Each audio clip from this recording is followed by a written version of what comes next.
ہر طرح کی تعریف اللہ کے لیے ہے جو کرم و عطا والا ہے، جو کتاب نازل کرنے والا، بادل چلانے والا اور لشکروں کو شکست دینے والا ہے، جس نے اپنے متقی بندوں کو توفیق دی اور ان کے لیے سخت مشکلات کو آسان کر دیا، اور جس نے کافروں کو ناکامی اور برے عذاب کی وعید سنائی۔ اس کے سوا کوئی معبود برحق نہیں، اسی کی پناہ ہے اور اسی کی طرف لوٹنا ہے۔ اور میں گواہی دیتا ہوں کہ ایک اللہ کے سوا کوئی معبود برحق نہیں، اس کا کوئی شریک نہیں، اور میں گواہی دیتا ہوں کہ محمد اللہ کے بندے اور رسول ہیں، جو ان لوگوں میں سب سے بہتر ہیں جنہوں نے اپنے رب کی عبادت کی اور یکسوئی برتی۔ آپ نے اپنی امت کو ہدایت، رحمت اور درستی کی طرف دعوت دی۔ اللہ نے آپ سے مکر کرنے والوں کا مکر پھیر دیا اور ان کے مکر و چال کو تباہ کر دیا۔ اللہ کا درود و سلام ہو آپ پر، آپ کے اہل خانہ پر، آپ کی بیویوں اور اصحاب پر، ان لوگوں پر جو تا قیامت ان کے طریقے پر چلے اور ان کی پیروی کریں اور بہت زیادہ سلامتی نازل فرمائے۔ اما بعد، اے لوگو، میں آپ کو اور اپنے کوتاہ نفس کو اللہ کے تقوی، اس کے کتاب اور اس کے رسول کے طریقے کو مضبوطی سے پکڑنے کی وصیت کرتا ہوں۔ تقوی گمراہی کے سمندروں میں ڈوبنے اور سرگردانی کے صحراؤں میں بھٹکنے سے نجات پانے کا گمراہی کے سمندروں میں ڈوبنے اور سرگردانی کے صحراؤں میں بھٹکنے سے نجات پانے کا وسیلہ ہے۔ اللہ کا فرمان ہے، یاد رکھو اللہ کے دوستوں پر نہ کوئی اندیشہ ہے اور نہ وہ غمگین ہوتے ہیں، یہ وہ لوگ ہیں جو ایمان لائے اور برائیوں سے پرہیز رکھتے ہیں۔ اللہ کے بندو، تمام عقل مند اس بات پر متفق ہیں کہ جیسے جسموں کی بیماریاں ہوتی ہیں ویسے اخلاق کی بیماریاں بھی ہوتی ہیں، اور اس بات پر بھی متفق ہیں کہ اخلاق کی بعض بیماریاں جسموں کی بیماریوں سے زیادہ خطرناک اور برے اثر والی ہیں، اور کوئی بندہ کبھی بھی حسد کی بیماری جیسی کسی اخلاقی بیماری میں مبتلا نہیں ہوا جو اس کے دل کو بری طرح تباہ کر دے، اسے کینہ پر برانگیختہ کرے اور اس کے دل کی آگ کو بھڑکائے۔ یہ ایک گھٹیا بیماری ہے جو اس میں مبتلا شخص کے ایمان کو کمزور کر دیتی ہے اور اسے تنگ زندگی بسر کرنے پر مجبور کر دیتی ہے، کیونکہ وہ اپنے نفس میں اس بندے کے تئیں حسد محسوس کرتا ہے جسے اللہ نے اپنی عظیم نعمتوں میں سے کسی نعمت اور اپنے وسیع احسانات میں کسی احسان سے نوازا ہے، اور جس کا حال یہ ہو اس کا وقت اس حالت میں ضائع ہو جاتا ہے کہ وہ اپنی نگاہیں ان چیزوں کی طرف دوڑاتا رہتا ہے جنہیں اللہ نے مختلف لوگوں کو آرائش دنیا کی دے رکھی ہے، سو وہ ادھر ادھر توجہ دینے اور دیکھنے میں اپنی نظر کو تھکاتا رہتا ہے، اور اس کا دل ان لوگوں کی نعمتوں کے زوال کی تمنا کرنے میں مشغول رہتا ہے۔ اور جب انسان کا دل و نظر اللہ کی طاعت کے علاوہ دوسری چیز میں مشغول ہو جائے تو وہ ایسے تھکا ہارے مسافر کی طرح ہو جاتا ہے جو نہ کوئی زمین طے کر پایا اور نہ کوئی سواری باقی چھوڑی، اور اے اللہ کی قسم کھلا نقصان ہے۔ اللہ کے بندو، اہل اختصاص نے حسد کی جو تعریفیں کی ہیں ان میں جامع ترین تعریف یہ ہے کہ حسد وہ نفسیاتی احساس ہے جو دوسرے میں کسی نعمت کو پسند کرنے اور اس سے اس کے زوال کی تمنا سے مرکب ہو۔ وجہ وہ غیرت ہے جو دوسرے کی اس حالت سے مختص ہونے یا حسد کرنے والے کو جو نعمت حاصل ہے اس میں اس کے شریک ہونے پر ہو۔ غالباً انسان کا حسد قرابت داروں اور اپنے گرد لوگوں سے ہوتا ہے، کیونکہ یہ اس نیت کے ساتھ مخصوص ہے کہ وہ ہمیشہ اس سے کمتر رہیں، برتر نہیں۔ ہر مذموم حسد کرنے والے کا اسوہ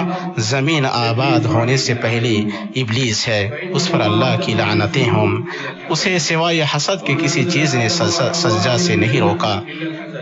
اور سوائے حسد کی کسی چیز نے آدم اور حوا کو جنت سے نہیں اتارا، اور زمین آباد ہونے کے بعد حسد کرنے والے کا اسوہ آدم علیہ السلام کے 2 بیٹوں میں سے ایک بیٹا ہے۔ اللہ کا فرمان ہے، ان دونوں نے ایک نذرانہ پیش کیا، ان میں سے ایک کی نظر تو قبول ہو گیا اور دوسرے کی مقبول نہ ہوئی، تو وہ کہنے لگا کہ میں تجھے مار ہی ڈالوں گا۔ اس نے کہا، اللہ تعالیٰ تقوی والوں کا ہی عمل قبول کرتا ہے۔ حسد آسمان میں اللہ کی نافرمانی کا پہلا محرک پھینک رہا ہے اور وہی زمین میں بھی اللہ کی نافرمانی کا پہلے سبب ہے۔ پھر انسان کی فطرت میں سے حسد سے کم بچ پانا ہی ہے، لیکن رضامند اسے چھپائے رکھتا ہے اور اس سے بچنے کے لیے اللہ سے مدد طلب کرتا ہے، لیکن ناراض اسے ظاہر کر دیتا ہے اور محسود کے لیے نقصان کی آرزو کرتا ہے، اور لوگ اس معاملے میں قلت و کثرت کے درمیان ہے۔ رسول اللہ صلی اللہ علیہ وسلم نے سچ کہا جب آپ نے فرمایا تمہارے اندر قوموں کی بیماری سرایت کر گئی ہے اور وہ ہے حسد اور کینہ۔ اسے ترمذی نے روایت کیا ہے۔ اس لیے اللہ تعالیٰ نے حسد سے منع فرمایا، جیسا کہ اس کے اس فرمان میں ہے، اور اس چیز کی آرزو نہ کرو جس کے باعث اللہ نے تم میں سے بعض کو بعض پر بزرگی دی ہے۔ بعض سلف نے اس کی تفسیر حسد سے کی ہے، اور وہ ہے آدمی کا اسی نعمت کی آرزو کرنا جسے اللہ نے اس کے بھائی کو عطا کیا ہے تاکہ وہ نعمت اس کی طرف منتقل ہو جائے۔ یہ اللہ کے ارادہ، حکمت اور عدل پر اعتراض ہے۔ اللہ سبحانہ کا فرمان ہے، یہ لوگوں سے حسد کرتے ہیں اس پر جو اللہ نے اپنے فضل سے انہیں دیا ہے۔ اللہ کے بندوں، حسد کرنے والی کی تصویر یہ ہے کہ اس کا دل اللہ کے بندوں میں سے کسی بندے پر ناراض ہوتا ہے جس کا حاسد کی نظر میں سوائے اس کے کوئی گناہ نہیں کہ اللہ نے اسے اپنی بے شمار نعمتوں میں سے کوئی نعمت عطا فرمائی ہے۔ اس لیے عقل مند حسد اور آگ کے درمیان مشابہت پاتا ہے، کیونکہ حسد نیکیوں کو کھا جاتا ہے جیسے آگ لکڑی کو کھا جاتی ہے، اور حسد کرنے والا محسود کے تئیں اپنے جی میں جو احساس پاتا ہے اس کی وجہ سے وہ اپنے آپ کے بعد حصے کو کھا جاتا ہے۔ اور اللہ کے بندوں، نتیجہ یہ ہے کہ آگ جب کھانے کے لیے کچھ نہیں پاتی ہے تو اپنے بعد حصے کو کھا جاتی ہے۔ اللہ کے بندوں، اس میں کوئی تعجب نہیں، کیونکہ حسد ہی کی وجہ سے ابلیس نے اللہ کے حکم سے تکبر کیا، اور اسی حسد نے ایک بھائی کو اپنے بھائی کو قتل کرنے اور کچھ بھائی کو اپنے بھائی کو کنویں کی تاریکیوں میں پھینکنے پر آمادہ کیا۔ اسی حسد نے ابو جہل کو نبی صلی اللہ علیہ وسلم پر ایمان لانے سے روکا، جیسا کہ اس مشہور واقعے میں ہے جسے مفسرین نے ذکر کیا کہ اخنس بن شریک ابو جہل کے گھر آیا اور کہا، ابو الحکم، محمد سے جو کچھ سنا اس کے بارے میں تمہاری کیا رائے ہے؟ اس نے کہا، کیا سنا؟ ہم اور بنو عبد مناف عزت کے لیے باہم لڑے، انہوں نے کھلایا تو ہم نے بھی کھلایا، انہوں نے ذمہ داری اٹھائی تو ہم نے بھی ذمہ داری اٹھائی، انہوں نے دیا تو ہم نے بھی دیا، یہاں تک کہ جب ہم گھٹنوں کے بل بیٹھے اور ریس کے دو گھوڑوں کی مانند برابر کے ہو گئے تو انہوں نے کہا، ہم میں سے نبی ہے جس کے پاس آسمان سے وحی آتی ہے، تو بھلا یہ شرف ہم کب پا سکتے ہیں؟ اللہ کی قسم، ہم اس پر نہ کبھی ایمان لائیں گے اور نہ اس کی تصدیق کریں گے۔ پھر اخنس اس کے یہاں سے اٹھا اور اسے چھوڑ کر چلا گیا۔ اللہ کے بندوں، آپ سورہ یوسف پر غور کر سکتے ہیں۔ یہ وہ عظیم سورہ ہے جو تدبر کرنے والوں کے دلوں کو اسیر بنا لیتی ہے، اور سازش، مکر اور باپ بیٹے میں تفریق کے مراحل سے گزرنے والے خوبصورت ترین قصے سے متعلق غور و فکر اور جذبات کی فضا میں انہیں سیر کراتی ہے، یہاں تک کہ آنکھیں آنسو بہانے لگتی ہیں اور ڈر سے گلے پھنسنے لگتے ہیں اس ہستی کے ساتھ ہمدردی میں جو قاتل حسد کا شکار بنی۔ جو اس سورہ پر اچھی طرح غور کرے گا وہ یہ دیکھے گا کہ حسد اندھا اور بہرا بنا دیتا ہے، یہاں تک کہ حسد کرنے والے نہ صرف انسان کی حالت بیداری میں ہونے والی چیز پر حسد کرتے بلکہ وہ اس سے تجاوز کر کے اس کے ان خوبصورت خوابوں پر بھی حسد کرتے ہیں جو نیند میں دیکھتا ہے۔ حسد کرنے والوں کے حسد کی کوئی حد نہیں ہے جہاں وہ رکیں، ایسا کیسے نہ ہو جبکہ یعقوب علیہ السلام نے اپنے بیٹے یوسف علیہ السلام سے فرمایا، پیارے بیٹے، اپنے اس خواب کا ذکر اپنے بھائیوں سے نہ کرنا، ایسا نہ ہو کہ وہ تیرے ساتھ کوئی فریب کاری کریں۔ حسد کرنے والے پر تعجب ہے کہ وہ صرف دنیا کے لیے ہی حسد کرتا ہے، یہاں تک کہ جب وہ کسی عالم یا صالح سے حسد کرتا ہے تو ان کی شہرت کی وجہ سے حسد کرتا ہے، عالم کے علم اور صالح انسان کے عمل کی وجہ سے نہیں۔ وہ اپنے حسد سے صرف اترانے والا دل، عیب جو آنکھ اور حملہ آور زبان ہی کماتا ہے۔ وہ حسد کی جنگ میں داخل تو ہوتا ہے اور اسے پتہ نہیں ہوتا کہ اس کی ہاری ہوئی جنگ ہے، کیونکہ فی الواقع اس نے موہوب کی ذات پر اعتراض نہیں کیا بلکہ خود واہب یعنی عطا کرنے والے پر اعتراض کیا۔ جو اچھی طرح اس سورہ پر غور کرے گا وہ دیکھے گا کہ انسان کے دل میں موجود حسد اس سے کسی ایسے جرم کی قباحت کو چھپا دیتا ہے جو اپنے مقصد کو پانے کے لیے کرتا ہے، وہ چاہے اپنے قریب ترین انسان کے ساتھ ہی کیوں نہ ہو، بلکہ حسد اس پر اس کے جرم کو اس طرح الٹ دیتا ہے کہ اسے پسندیدہ عمل سمجھنے لگتا ہے جس میں کسی طرح کا کوئی عیب نہیں۔ یوسف علیہ السلام کے بھائیوں نے جب ان سے حسد کیا تو انہوں نے انہیں قتل کرنے یا انہیں دور کر دینے کا ارادہ کیا تاکہ ان کے باپ کا رخ ان کے بھائی کو چھوڑ کر صرف ان کی طرف ہو جائے تاکہ وہ بعد میں نیک اور فرما بردار ہو جائیں۔ اللہ کا فرمان ہے، تم یوسف کو مار ہی ڈالو یا اسے کسی نامعلوم جگہ پھینک دو کہ تمہارے والد کا رخ صرف تمہاری طرف ہی ہو جائے، اس کے بعد تم نیک ہو جانا۔ جو اس سورہ میں اچھی طرح تدبر کرے گا وہ ضرور دیکھے گا کہ حسد کرنے والے کو اس بات سے روک دیتا ہے کہ وہ محسود کو اس کا لائق وصف دے۔ یوسف علیہ السلام کے بھائیوں کے قصے میں ہے کہ یوسف علیہ السلام کے بارے میں ان کی گفتگو ان کے نام کی تصریح کے ساتھ تھی جو اس وصف سے خالی تھا کہ ان کے بھائی ہیں۔ وہ کہتے تم یوسف کو مار ہی ڈالو یا اسے کسی نامعلوم جگہ پھینک دو۔ وہ کہا کرتے یوسف اور اس کا بھائی بنسبت ہمارے باپ کو زیادہ پیارے ہیں، اور وہ کہتے ابا آخر آپ یوسف کے بارے میں ہم پر اعتبار کیوں نہیں کرتے؟ اور جب ان کا معاملہ ان کے دوسرے بھائی کے ساتھ تھا جس سے انہوں نے یوسف علیہ السلام کی طرح حسد نہیں کیا تو اس کے لیے لفظ بھائی کا استعمال کیا اور کوئی عار و تکبر محسوس نہیں کیا۔ انہوں نے کہا ابا ہم سے تو اللہ کا نام روک لیا گیا، اب آپ ہمارے ساتھ ہمارے بھائی کو بھیجیے کہ ہم پیمانہ بھر کر لائیں۔ یہ حسد ہے جو بغیر چھری کے ذبح کرنے والا، بغیر ایندھن کے جلانے والا اور بغیر پانی کے ڈبانے والا ہے۔ اللہ ہمیں اور آپ کو اس کی آفتوں سے بچائے اور ہر شر والے کے شر سے ہمیں پناہ دے۔ اللہ کا فرمان ہے آپ کہہ دیجیے کہ میں صبح کے رب کی پناہ میں آتا ہوں ہر اس چیز کے شر سے جو اس نے پیدا کی ہے، اور اندھیری رات کی تاریکی کے شر سے جب اس کا اندھیرا پھیل جائے، اور گیہ لگا کر ان میں پھونکنے والی کے شر سے بھی، اور حسد کرنے والے کی برائی سے بھی جب وہ حسد کرے۔ میں یہ بات کہتا ہوں اور اللہ تعالیٰ سے اپنے لیے اور آپ کے لیے اللہ سے مغفرت طلب کرتا ہوں، وہ بے شک بخشنے والا مہربان ہے۔ الحمد لله حمدا كثيرا طيبا مباركا فيه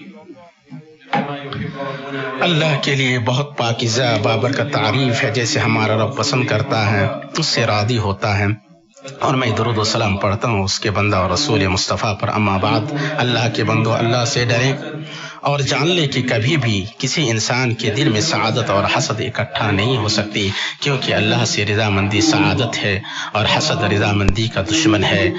چنانچہ اس میں کوئی تعجب نہیں کہ محسود سورج کی طرح ہے جس کے زائل ہونے کی تمنا صرف آشوب چشم والا ہی کرتا ہے۔ اگر حسد کرنے والا محسود سے ہوا کو روک سکے تو روک دے، مگر حسد انصاف کرنے والی ایسی بیماری ہے جو حسد کرنے والے کے ساتھ وہی کرتی ہے جو محسوس کے ساتھ کرتی ہے، اور حسد کرنے والے کے لیے ہی کافی ہے کہ وہ اس وقت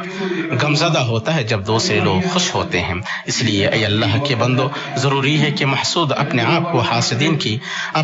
حاسدین کے گھونسے کھانے کے لیے تیار کر لی، کیونکہ اس کے عقل کی عظمت اس کے لیے حاسدین پیدا کرے گی اور اس کے دل کی عظمت اس کے لیے دوست پیدا کرے گی۔ اللہ کے بندو، حسد کا نتیجہ یہ ہے کہ کوئی بھی حسد کرنے والا 5 سزائیں ضرور پاتا ہے قبل اس کے کہ اس کا حسد محسود تک پہنچے۔ اپنے رب کی ناراضگی، دل کو داغنے والا غم، مصیبت جس پر کوئی اجر نہیں، مذمت جس کی اسے عار دلائی جائے، اور اس کے سامنے سعادت کا بند دروازہ۔ چونکہ مذموم حسد موت ہے، اس لیے محمود حسد زندگی ہے،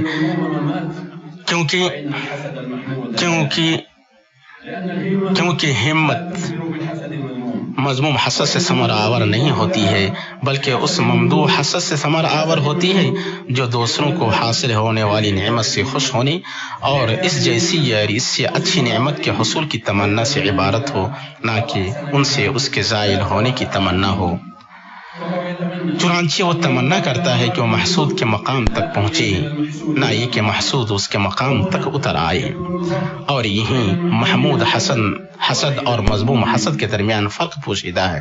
اور اس کی توفیق اسی صاف دل والے کو ملتی ہے جس میں نہ کینہ ہو اور نہ حسد۔ یہ اللہ کا فضل ہے، جسے وہ چاہتا ہے عطا کرتا ہے، اور اللہ بڑا فضل والا ہے۔ آپ صلی اللہ علیہ وسلم نے فرمایا، 2 چیزوں کے سوا کسی میں حسد نہیں، ایک وہ آدمی جسے اللہ نے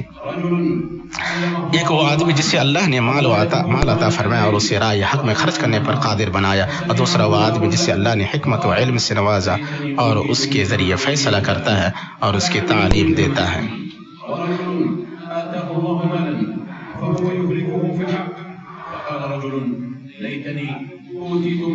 اور اسے بخاری اور مسلم نے روایت کیا ہے۔ اتنی بات ہوئی، آپ سب درود و سلام پڑھیں سب سے بہتر مخلوق پر۔ اللہ تعالیٰ نے آپ کو اس کا حکم دیا ہے،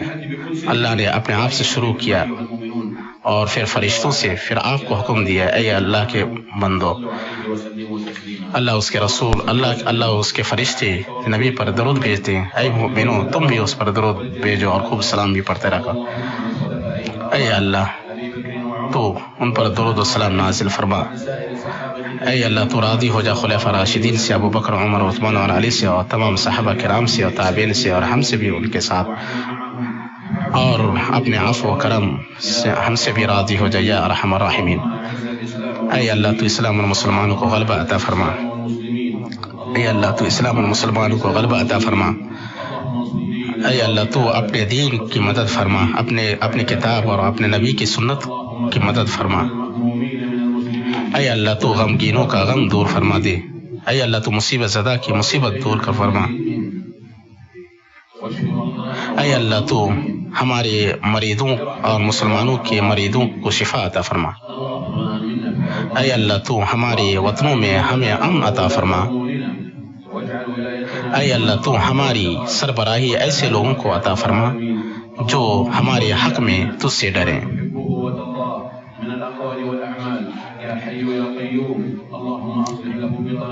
اے اللہ تو ہمارے حکمراں کو ایسے مشیر عطا فرما جو حق پر ان کی مدد کرے۔ اے اللہ تو ہر جگہ مسلمانوں کے حالت سدھار دے، اے اللہ تو اپنے دین میں کمزور لوگوں کی مدد فرما، اے اللہ تو الہ ہے، معبود ہے، تیرے سوا کوئی معبود نہیں، تو ہم پر بارش نازل فرما، اے اللہ تو ہمیں نا امیدوں میں سے نہ بنا، اے اللہ تو ہمیں نا امیدوں سے نہ بنا، اے اللہ تو ہمارے گناہوں کی وجہ سے اپنے خیر سے ہمیں محروم نہ کر، اے اللہ تو ہمارے گناہوں کی وجہ سے اپنے فضل سے ہمیں محروم نہ کر، اے اللہ اس دنیا میں بھلائی عطا فرما اور آخرت میں بھلائی عطا فرما، اور جہنم کے آگ سے ہمیں بچا لے۔ وآخر دعوانا